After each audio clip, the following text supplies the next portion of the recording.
Our number one now imperative is to try to restore some hope for those that may have lost it, that may have moved on and may have offered their property up for sale, to hopefully get them to reconsider. As Governor Gavin Newsom in Pasadena, welcome to Inside the Issues. My name is Amrit Singh. It has been 6 months to the very day since the beginning of the LA fires. And today, Governor Gavin Newsom, as you just saw there, stopped in Pasadena to mark the moment. The Eaton Palisades fire killed 30 people, wiped out entire communities. Those fires can be measured in a number of other ways as well. Financially, the cost of the damage has been estimated to be as high as $250 billion, as well as a $4.6 billion hit to the GDP this year. The fires devastated California's insurance market as well, resulting in higher rates and some questions about the practicality of the FAIR plan, the insurer of last resort in California, and stretching thin an already strained housing supply. There's also a health and environmental cost, smoke damage and choking air from the flames, as well as toxic metals like arsenic and lead leaching into the soil, and then some conversations around insurance claims for smoke damage as well. Chase Beach takes a look at the state of the recovery efforts 6 months later. In early February, 1 month after the Eaton fire, we met Margot Stuber. She was standing in front of what had been her house in Altadena and was in tears as the Army Corps of Engineers began to clear her lot.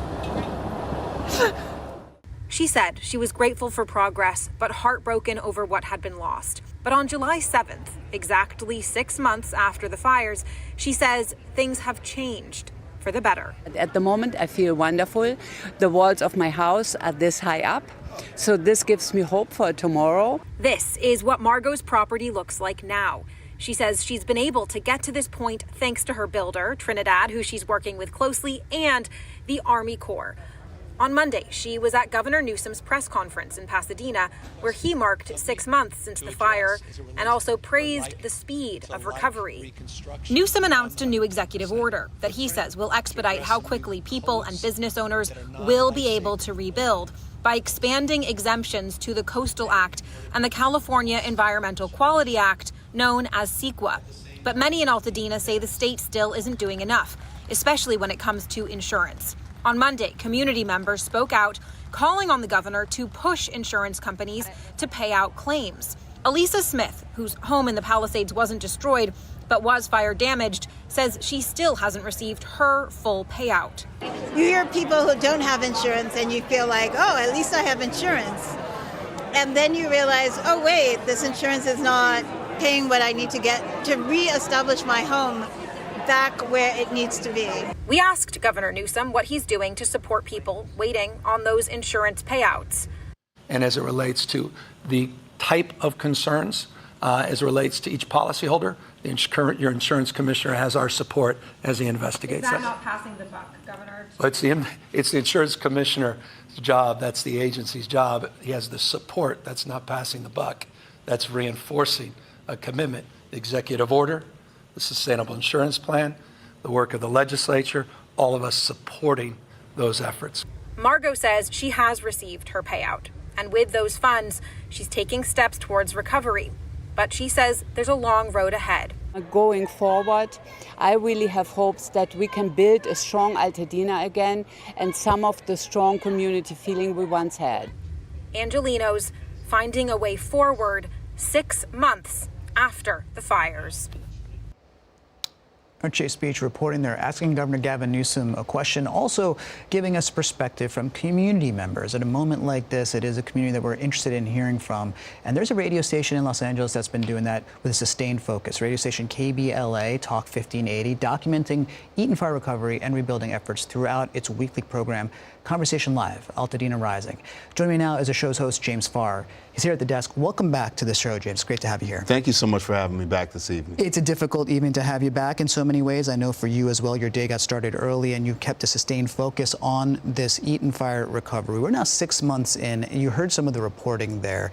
You're also a community member, and you've interviewed 100 people who have survived, 200 families, you say, that you know personally. Mm-hmm. How is everyone doing? You know, people are, the spirits are high, right? But then there's a reality that's setting in 180 days out, right? It's could best be described as this 24-hour perpetual cycle that people keep reliving January 7th, and in part because while there is some progress being made for some, ultimately what people want is to be back home. They want to feel safe. They want to be in a comfortable environment that seems normal to them, and it's difficult for them to navigate that right now. So it's a feeling of home, and certainly it's also just the actual shelter that you're talking about. Who do you feel is getting the help that they need, and who isn't? You know, that's not as binary as it kind of is proposed. You know, there's help, right? But is the help enough?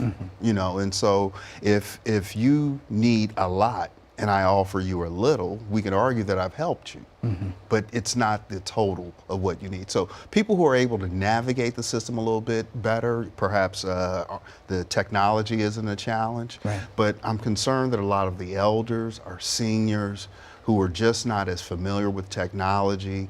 As I wrote in that piece, people, you know, just have a lot of unreturned emails. So it's transactional for people at this point, and they're dealing with people on the other end of the phone, email, or an extension that have no connection to the human aspect of what people are experiencing. You did write a piece recently on LA Progressive, and you broke down the people who are impacted and still there into different categories. You said there are people who lost it all. There are people whose homes are unlivable. There's those who are uncovered, renters, the elderly. You're talking about some of them now. The undecided, those who are still thinking about holding on, and then also the small businesses. So of those groups, and we can go down them one by one, what are the biggest challenges, do you think? Let's take the small businesses off the table for a moment and talk about those whose homes are renters or are deciding. What are the biggest challenges right now? The only universal theme that you'll find with everyone is that there's two, that there's a loss. The second is that there's a need, right? Now, the varying degrees of each of those people, it differs. Again, if you have insurance and you're well covered, finance may not be your biggest concern. But I tell you what, you can replace the home, you can't buy the time that it'll take to replace the home. So even those who may feel whole at this moment financially are still a long ways off. And then there's those who are told there's a light at the end of the tunnel, and it seems like the light is a train coming back at them to mow them over again. So it just varies. And people are trying to find a place to be now and for the future. To some degree, I'm sure, I mean, people have found some place. Where are they? Are people in Altadena? How far out have they had to relocate? To the ones that you've spoken about and spoken to. Now, they're not in Altadena. There's nowhere to be, right? You know, we lost 80% of the structures within the town, right? Folks are everywhere, anywhere, everywhere they can be, right? Some are still in hotels. That limits them to 28 to 29 days before they have to pack up and move somewhere else. Some are in Airbnbs or timeshare type environments. Others are couch surfing. And you can also see some that are unsheltered in their cars in and around the area because they need to stay close, perhaps to work, school, or other obligations. There's been a big conversation about the alerts that may or may not have come to different parts of the community, and also the kinds of people, the folks socioeconomically, racially, et cetera, that are in those areas. And there were conversations about potential lawsuits. LA Times recently reported a lot of people are actually reticent to file those lawsuits. Has that been your experience, and if so, why? That has been. As of today, at the opening of the day, no one had filed a governmental claim against LA County. I spoke with some attorneys earlier today who intend to file claims on behalf of their clients. But the reason that attorneys typically aren't going to sue the county is because the cost of the litigation is so high, and that it may actually defer from accountability and responsibility from Southern California Edison. I'm not sure which is the best pathway forward. That's for a legal mind to explain to us. But you know, right now some are just overwhelmed with everything. Yeah, I can imagine it's very overwhelming. And it's one of the things that, as you've said, perhaps there could be more help, and we look to government in moments like this. You've also talked about what you feel is a need, as many people feel, a need for accountability and transparency when it comes to elected officials. What is the feeling amongst people in Altadena when it comes to, again, this is a diffuse sort of power structure. You have town council, County Supervisor Catherine Barger is the de facto mayor because Altadena is unincorporated. Just talk about the degree to which people are feeling there is some accountability, that they're being heard in that way. Well, you know, the county structure, right, since there is no local municipality or no local municipal government, and there's a board or advisors that call town council, some don't feel connected to the supervisor's office. Some don't even know the supervisor represents them. I found the supervisor to be accessible, but others don't find her to be accessible. And perhaps that's just the large district that she represents. But we want her to step up, stand in that space, and get some of the smoke from the community. She needs to come from behind the very contained environment of the chambers or a video message and take some of this heat. People want some answers. Why didn't the alerts go off? Why did people have to run in the middle of the night? Why are people still being traumatized through insurance and other shortcomings that aren't allowing them to rebuild their lives? Yeah, you're saying just because they're not filing lawsuits doesn't mean they still don't want answers when it comes to some of this stuff with alerts and beyond. The county will point to the fact that they would say it's the fastest post-disaster debris removal operation in California history, that they deployed more than $51 million in direct aid. And they've also talked about, Supervisor Barger today in standing next to Governor Gavin Newsom talked about this blueprint, actually what I'm reading from right here, 6 pillars for a rebuilding recovery blueprint. What's your take on what you heard there from the supervisor as far as what it could be moving forward? It's real simple. We'll see. Yeah. I don't think there's much to elaborate. Often our electeds say something, and those are words. We want to see if there's some teeth here. We do know that she is termed out. We do know that she has expressed an interest in looking out for Altadena and her constituents, but I don't think people are really interested in lip service right now. They want action. In our final moment here, we're now standing on 6 months after. What is the thing that you take from this time in terms of what you've seen of the character of the community, what you want to share with the people at home who are watching? Wow.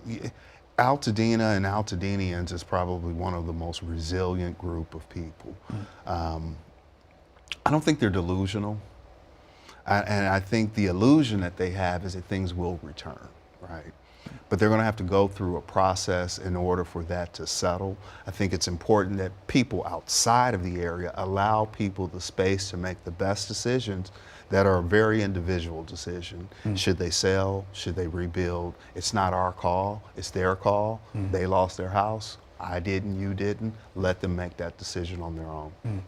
It's an impossible moment to fathom. You're doing this listening day in, day out on your show, Conversation Live, Altadena Rising and KBLA 1580. Thank you for coming to bring the perspective. It's great to talk to you. Hope to check in with you more. And Absolutely. Best of luck. Thank you for having me. To all of you and the Altadena folk. We continue to talk to you with these conversations. Thank you so much. This is James Farr talking a bit about his show and also what he's hearing on what we can functionally call a listening tour, a sustained effort to make sure that light is cast upon what Altadena is experiencing, and of course also Palisades victims as well. More coming up. Stay with us. Thanks for watching our YouTube channel. Let Spectrum News be your resource for balanced, in-depth political coverage. And click the subscribe button here. You can also download our app and watch us on TV to learn more about the candidates, where they stand on the issues, and more. We'll see you then.